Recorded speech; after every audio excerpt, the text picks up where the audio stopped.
First time మన country చరిత్రలో first time ఒక నాన్ ఐఏఎస్ పర్సనాలిటీని ఓఎస్డీగా పెట్టుకున్నారు వైస్ ప్రెసిడెంట్ గా. అటువంటి పర్సనాలిటీ సత్యంగా భారతీయ జనతా పార్టీకి జాతీయ కార్యదర్శి, ఉత్తరప్రదేశ్ ఎలక్షన్స్ లో కీలకమైన పాత్ర వహించి ఉత్తరప్రదేశ్ ఎలక్షన్స్ లో భారతీయ జనతా పార్టీ అధికారంలోకి తీసుకురావడానికి తన చాణక్యాన్ని చూపించి యోగి ఆదిత్యనాథ్ ముఖ్యమంత్రిని చేపించిన ఘనత సత్యమే. ఇటువంటి పర్సనాలిటీస్ ఇద్దరు కూడా భగవంతుడు బ్లెస్సింగ్స్ అంటారేమో నాకు. ఎందుకంటే ఒక మంచి ఆర్గనైజేషన్ పెట్టిన తర్వాత ఇటువంటి పర్సనాలిటీస్ మా ముందరికి వచ్చి నిలబడడం మా అందరి జనసేవ సొసైటీ సభ్యులందరికీ కూడా ఒక చరిత్రలో నిలిచిపోయేటువంటి ఘట్టం ఇది. మా అందరికి కూడా ప్రత్యేకమైనటువంటి పాలన. ఈ జనసేవ సొసైటీ ఎందుకు స్టార్ట్ అయింది, ఎందుకు స్టార్ట్ చేయాలి, ఏంటి అని ఆలోచించినప్పుడు అటువైపు కూర్చున్నటువంటి బర్రెలెక్కలు చూస్తే అనిపిస్తుంది దేశం కోసమే జీవించాలి, అవసరమైతే దేశం కోసం ప్రాణాలైనా అర్పించాలి. కానీ ఇప్పుడు ప్రాణాలు అర్పించాల్సిన అవసరం లేదు, కానీ దేశం కోసం జీవిస్తే చాలు. ఎలా జీవించాలంటే అలాంటి పర్సనాలిటీస్ తీసుకొని మనం జీవించాలి. అలాంటి పర్సనాలిటీస్ ఆదర్శం తీసుకుంటే రాజకీయాలకు రావాలి.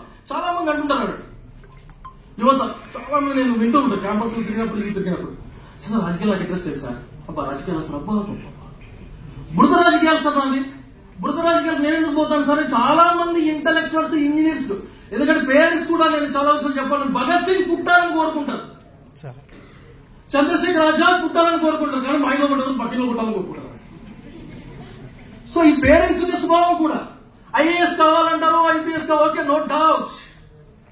కానీ ప్రజలు డెమోక్రటిక్ కంట్రీలో డాక్టర్ బిఆర్ అంబేద్కర్ రచించిన రాజ్యాంగాన్ని ఇంప్లిమెంట్ చేయడానికి, నడిపించడానికి రాజకీయ నాయకులు కూడా ఒక మంచి రాజకీయ నాయకులు కావాలి ఈ దేశానికి. అందుకే డాక్టర్ అంబేద్కర్ రాసినటువంటి రాజ్యాంగం ద్వారా అసలు ఊహించలేము మనము ఒక చాయ్ కొట్టులో ఉన్నటువంటి పిల్లగాడు దేశానికి ప్రధానమంత్రి నరేంద్ర మోడీ అవుతాడని ఎవరైనా ఊహించారా? ఈ దేశంలో ఉన్నటువంటి ప్రజాస్వామ్యానికి, ఈ దేశంలో ప్రజాస్వామ్యం తెలుసలేదు మీకు. గ్రామంలో ఉన్నటువంటి భిక్షగత ఓటు వేయాలనుకుంటే ఎన్ని ఓట్లు వేస్తుంది? ఒక ఓటు వేస్తుంది. ఈ దేశంలో అనిల్ అంబానీ గాని, ముఖేష్ అంబానీ గాని ధనవంతులు కదా, ఎన్ని ఓట్లు వేస్తారు? అత్యున్నత స్థాయిలో ఉన్నటువంటి మినిస్టర్లు కానీ ఎవరైనా కానీ ఎన్ని ఓట్లు వేయాలి?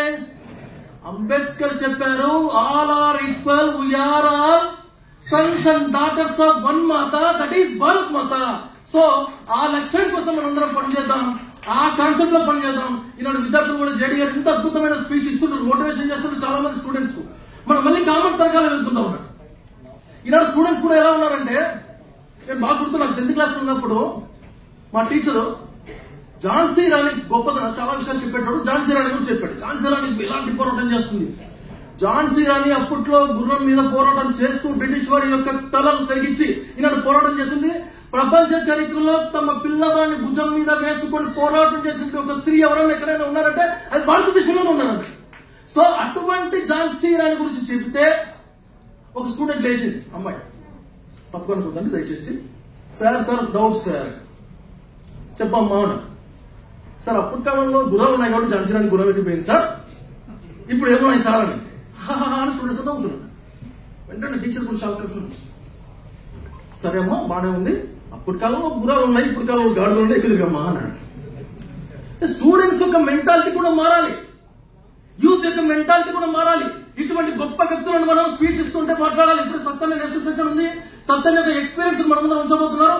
ఇటువంటి పర్సనాలిటీస్ మన ముందర దగ్గరగా చూసేటువంటి, మనం వివేకానంద చూడలేదు, డాక్టర్ బిఆర్ అంబేద్కర్ చూడలేదండి.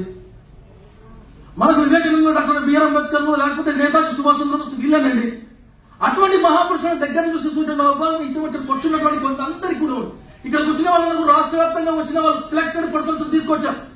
అటువంటి యూత్ లీడర్స్ వీళ్ళని ఆదర్శం తీసుకొని ముందరికెళ్తారని, ఈ ప్రోగ్రామ్ కాన్సెప్ట్ రాబోయే ఎలక్షన్స్ లో ఒక మంచి నాయకులు ఎన్నుకొని ముందరికెళ్తారని ఆశిస్తూ భారత్ మాతాకి జై. మొన్నే మాత్రం ఒక్కసారి గట్టిగా భారత్ మాతాకి జై. భారత్ మాతాకి, భారత్ మాతాకి, భారత్ మాతాకి జై హింద్. జై ముస్లిం జై అని కాదు, జై హింద్ అంటే ఈ దేశానికి జై కలగాలి. హింద్ అనేది బ్రదర్ షఫీ గారు మాట్లాడుతూ ఈ మధ్య కాలంలో ఇష్యూ జరుగుతుంది ఎవరు చెప్తున్నా, నా ధర్మం ఇస్లాం కానీ నా జాతి భారత జాతి, భారత జాతి యొక్క పురుషుడు రాముడు, కాబట్టి రాముడు పూజించాలని చెప్పాడు. ఎవరు? బ్రదర్ షఫీ ముస్లిం. దేశం యొక్క జాతి కాబట్టి మన జాతి భారత జాతి, ఆ భరత జాతి గురించి ఆలోచించడం అందరూ కూడా భారత్ మాతకి చేయండి.